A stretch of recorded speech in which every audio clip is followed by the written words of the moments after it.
we have a special celebration today. We can say a ceremony, transference of merits. In Chinese way, we call Cheng Beng service. Every year we used to do this transference of merits. In Buddhist teaching, transference of merits has a very important significance. Actually,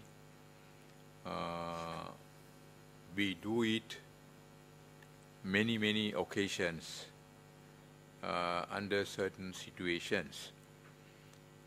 This Cheng Beng transference of merits or remembering departed ones is special. Among all those transference of merits, this is very special.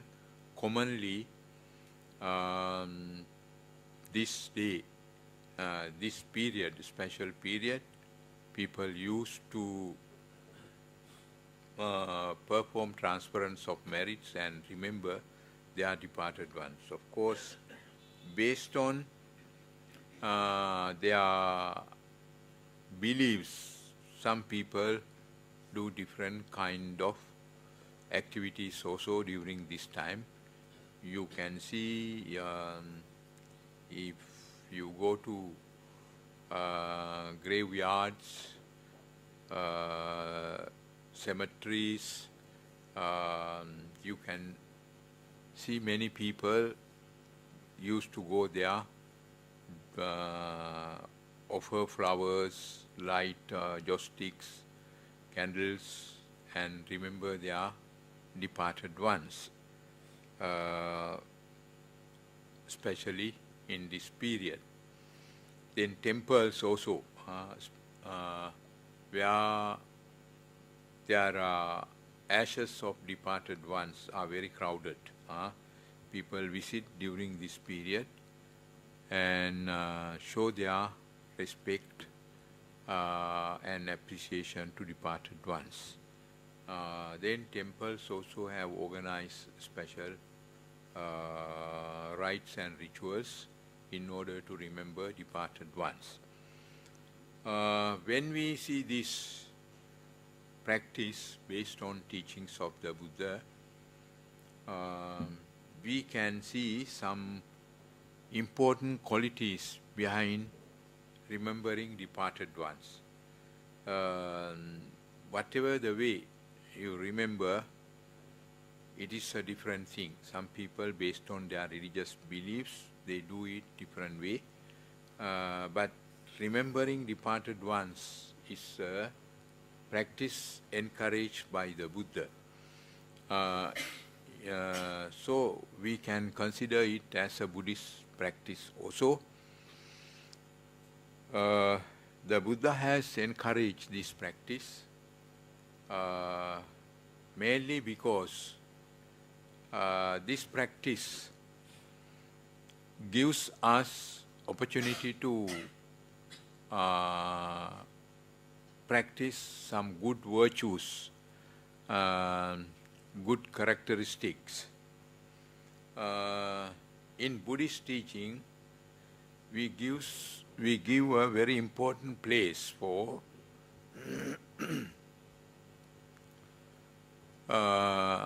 practicing compassion. We call it karuna. Buddhist term is karuna, compassion. Then we give a very important place for gratitude. The Buddha has said gratitude is a very rare quality, very rare virtue. So karuna or compassion, we know one of the great virtues bodhisattvas used to practice. Bodhisattva, we know bodhisattva means a person who practice great virtues to attain enlightenment.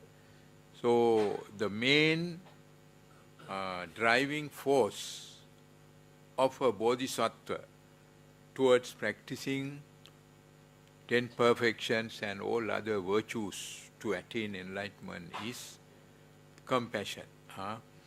With compassion, bodhisattvas start to practice all other great virtues in order to attain enlightenment. Why they want to attain enlightenment? To help all sentient beings. They see sentient beings, all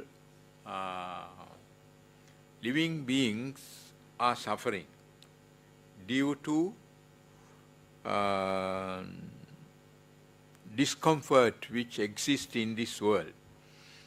So all living beings are suffering. To help them to get rid of their suffering, some great beings think they should find a way. They should find a way, that means they should attain enlightenment, they should become Buddhas, then only they can effectively help people to get rid of their worldly suffering. In other words, in order to get rid of this cycle of birth, which is full of suffering. So bodhisattvas have that great thought.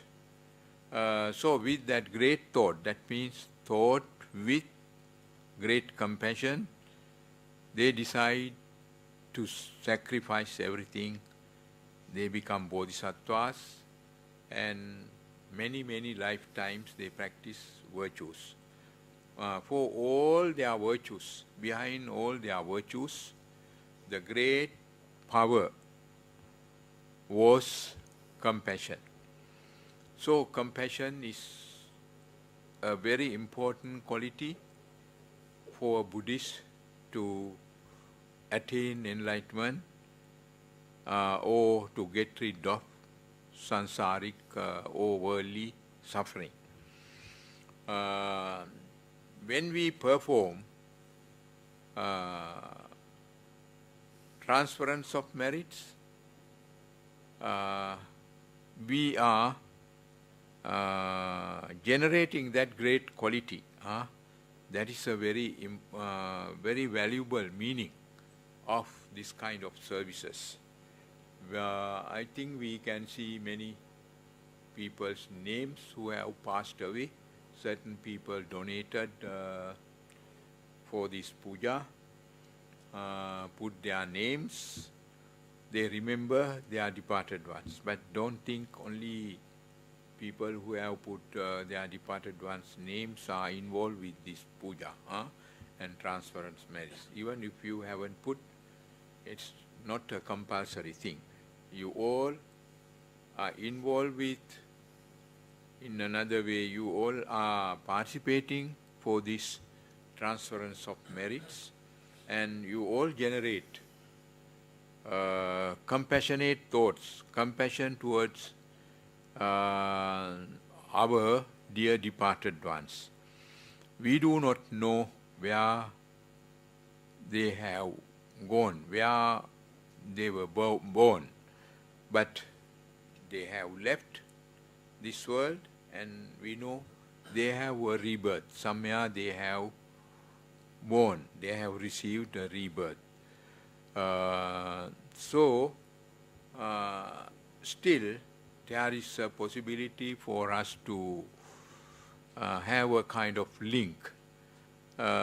Think of them, pay strong attention towards them, think of their kindness, think of what they have done for our benefit. All these things we can contemplate on all these things. Then we generate more and more compassionate thoughts. It has results in two ways. First result is we develop compassion our mind will be filled with compassion, which is a great virtue, which is the most powerful energy behind all the bodhisattvas. That means great beings who are practicing virtues to attain enlightenment. That very great virtue we develop on this kind of occasions, mainly thinking of our departed relatives, friends, and all. So, one significance of this transference of merit service is we ourselves get an opportunity to develop this great virtue, compassion. The other thing is, other virtue is gratitude. We always think we have so much gratitude towards others. We practice it. We think gratitude as a very common practice which we have. But in actual fact, it is doubtful. We don't know whether we really have gratitude or not. We can remember people, we can do something for other people, thinking they have done good deeds, they have helped us, they live with us, they are nice to us. So we also must do something in return.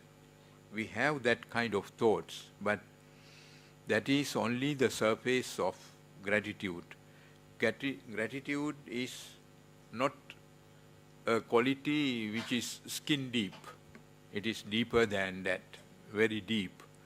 If we have a great gratitude, very strong level of gratitude, we can do anything for the benefit of others who have done something for us.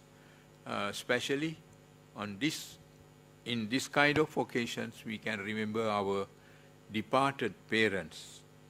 When we think of our departed parents, our gratitude cannot be just simple gratitude. It should be very deep, because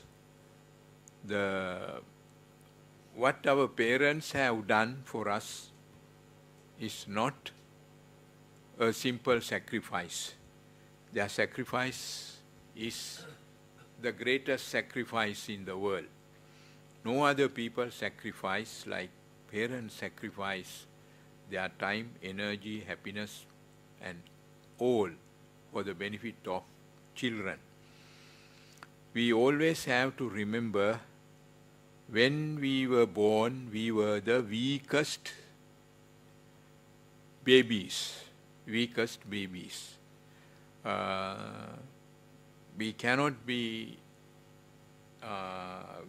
survive. We have no chance of survive without parents or attention of some others. So parents look after us, sacrifice so much happiness. Nowadays, when I say this, something comes to my mind also. In many countries, governments are trying to increase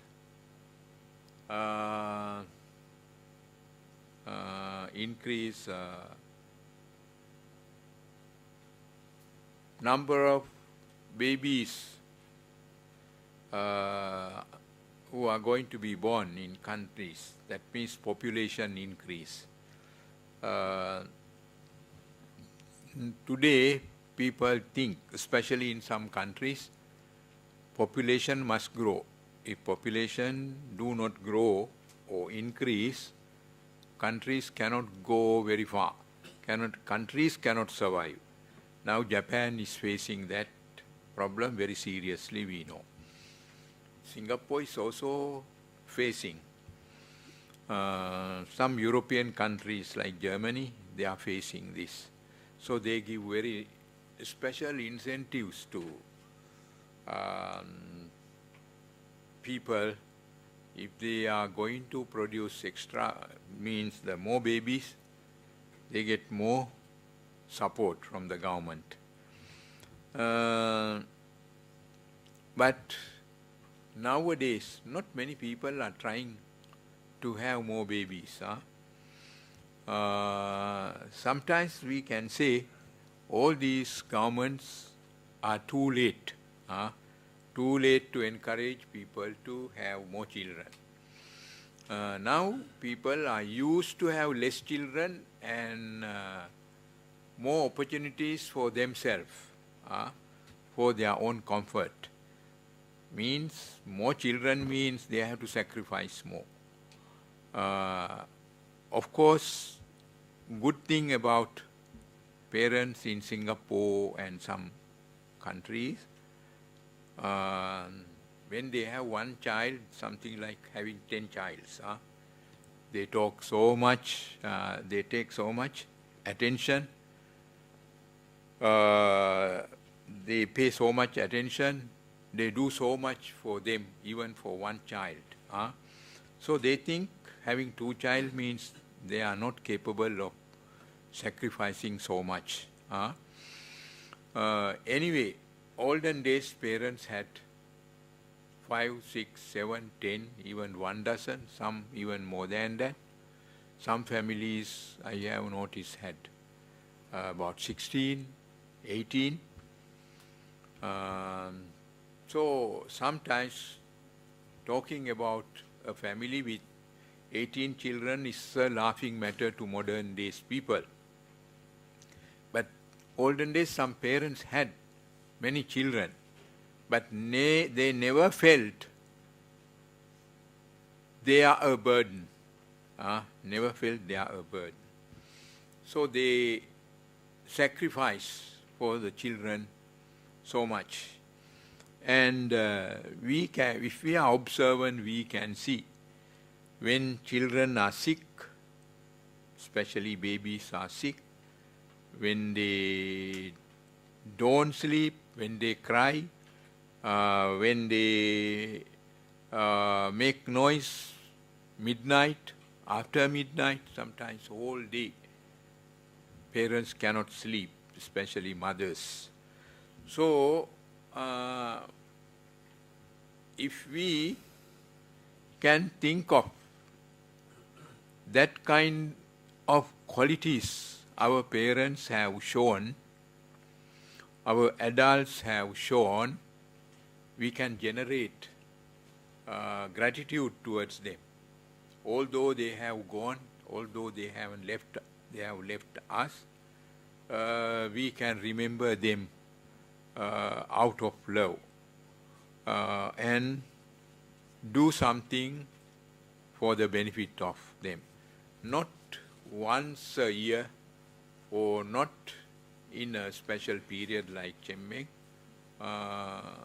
All the time we had to remember out of gratitude.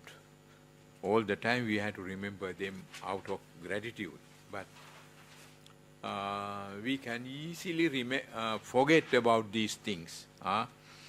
Some people seems to lose their appreciation towards their parents. People who have helped them when they were in need of help. But still, we haven't lost that quality also totally. We remember our parents, our adults, friends who have passed away, paying attention towards good things they have done for us, done for the society, done for the country. So, gratitude is the second virtue we develop with this kind of services. So in great cultures, there are ceremonies, rituals. They are not just rituals, not just ceremonies. So we should not condemn ceremonies or rituals like Cheng Beng, by looking at it very lightly, we have to go into the deep of that. Of course, some people have put into this practice certain things which are not really necessary. Therefore, this kind of ceremonies may have some thing which we cannot appreciate, but generally, behind rituals or ceremonies like Cheng Beng has great qualities, compassion, love, and gratitude. So this special occasion is a time for us to remember our departed ones with those great qualities, developing those qualities within us, so we get the opportunity to develop these qualities. On the other hand, when we develop these qualities in our mind and transfer merits, our departed ones also get the benefit if they are in a position to receive merits. Not everybody who passed away can receive our merits or our thoughts. In some places they are born, they can receive our merits. Even if they cannot receive our merits, our great thoughts can reach them. They may not be aware of that, but our great thoughts, compassion is a great thought, love or metta is a great thought, thought of gratitude is a very, very great thought, rare virtue. With those, we develop these virtues and create a very strong, create or generate a very strong mental energy that can penetrate to any place, not only this world, everywhere, even in other worlds. So that is helpful for our departed ones. That's why the Buddha encouraged people to do good deeds and develop love, compassion, and gratitude in the name of dear departed ones. It is beneficial for people who do these practices and departed persons also, because departed ones also get a kind of blessing. Our thoughts can reach them. Thoughts has no barrier, no limit, so our thoughts can reach them. So we perform this service with that understanding. As a result of that, we have acquired very pure thoughts with love. Our thoughts can be, even good thoughts can be better thoughts, more pure when we have love, compassion, and gratitude. So we do these offerings to the Buddha with love, compassion, and gratitude towards our departed ones, and thinking of their benefit. Therefore, what we have generated is a very pure mental energy. So we can transfer it, wishing happiness of our departed ones. And certainly, as I said earlier, those thoughts can bring good results, because with those thoughts, what we have done is a great karma. So great karma can bring good results to us also. So with that understanding, let us transfer merits to our departed ones now. Somebody can come forward to do the transference of merits.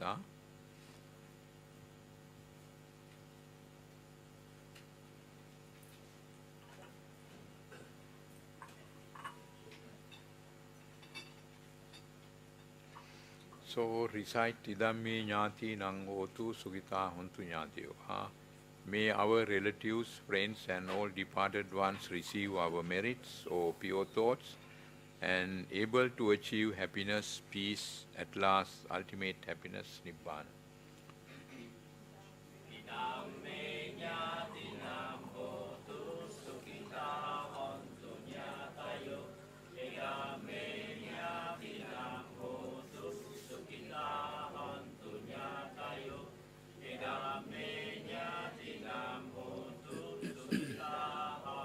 Yathavari Vahapura Paripurenti Sagarang Evameva Dinnang Petanang Upakappati Yathavari Vahapura Paripurenti Sagarang Evameva Dinnang Petanang Upakappati Yathavari Vahapura Paripurenti Sagarang Evameva Dinnang Petanang Upakappati.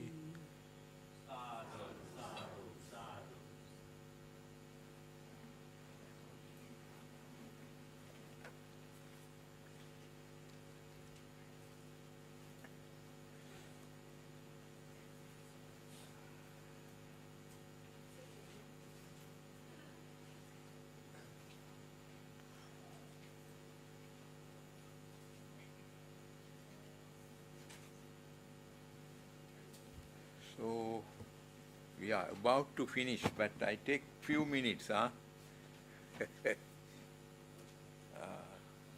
So I talk about gratitude, appreciation, compassion.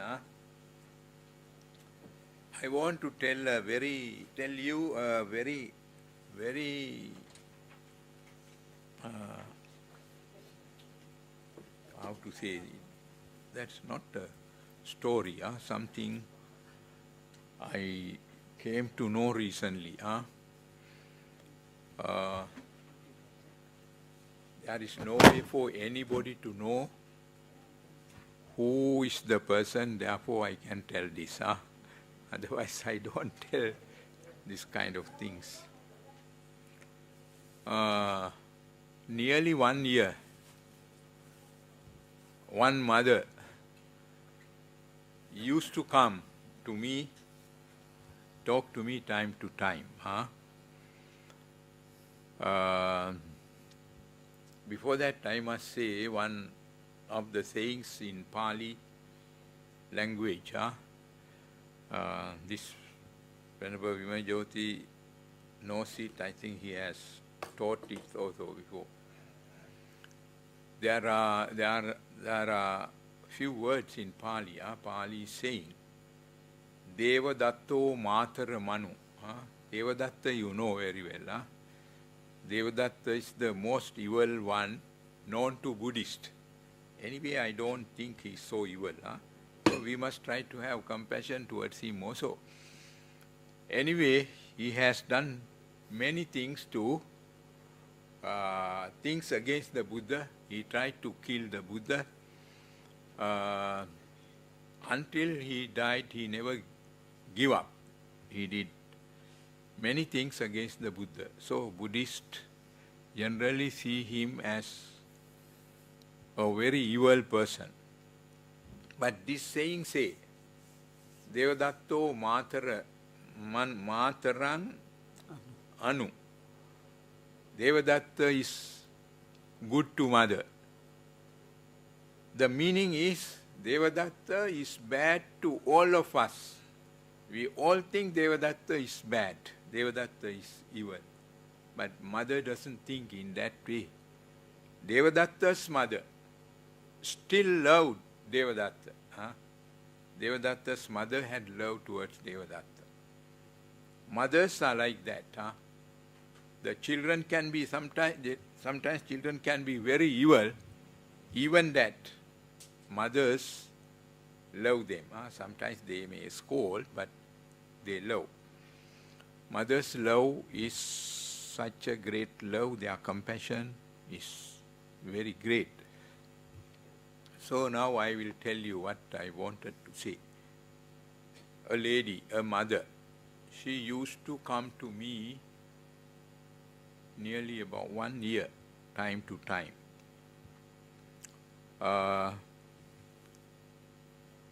one of her sons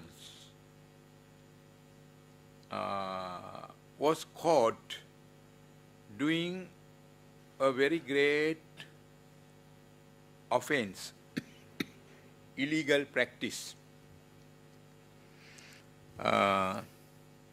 Actually, it happened in Sri Lanka, but the son is from Singapore.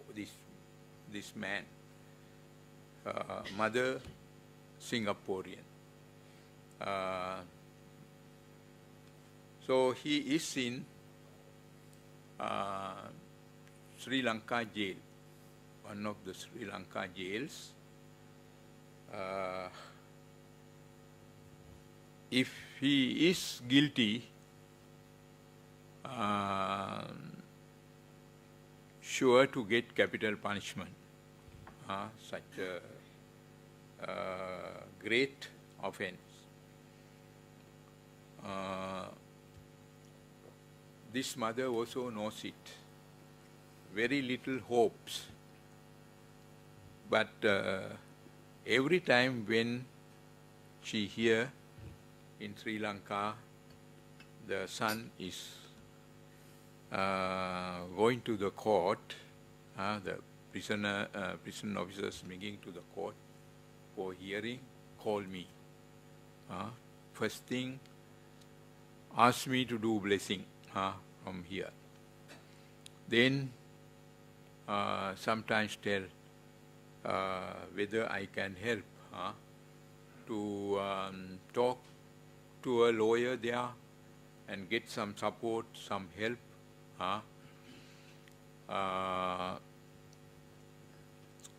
for the child, because she is not in a position to do much. She doesn't get much help from her family people also. Others, looks like others have given up, but this mother hasn't given up. Every time when she heard the son was bringing to the court for hearing, call me and ask me to do some chanting, ask whether I can send somebody to see what is happening, and ask whether I can do something also. So I am in a difficult situation, because for such things it is very difficult. Anyway, I promised to get a lawyer who is a friend of mine, go and study the whole situation and what is best they can do. So generally, if we think independently about this without moving towards the that man or mother, we can think this man has done an evil thing. He deserves punishment. What can we do? We can't do anything. We can think in that way. People who got no link with that family especially, actually all other people who are not mothers of that man can think in that way. But mothers hardly think in that way. Mothers always think, my son will be free. Mother hardly think mother should be guilty. Mother, the son must punish. Son must get the punishment. Never think. So the love of a mother, father, I don't say fathers don't have that kind of love, but sometimes fathers can say, that fellow is very evil, he did that, what can I do? But mothers won't say that. So when we think of our departed parents and even living mothers, we should not forget this. Even for the Devadatta's mother, had so much love. This man is also like a Devadatta.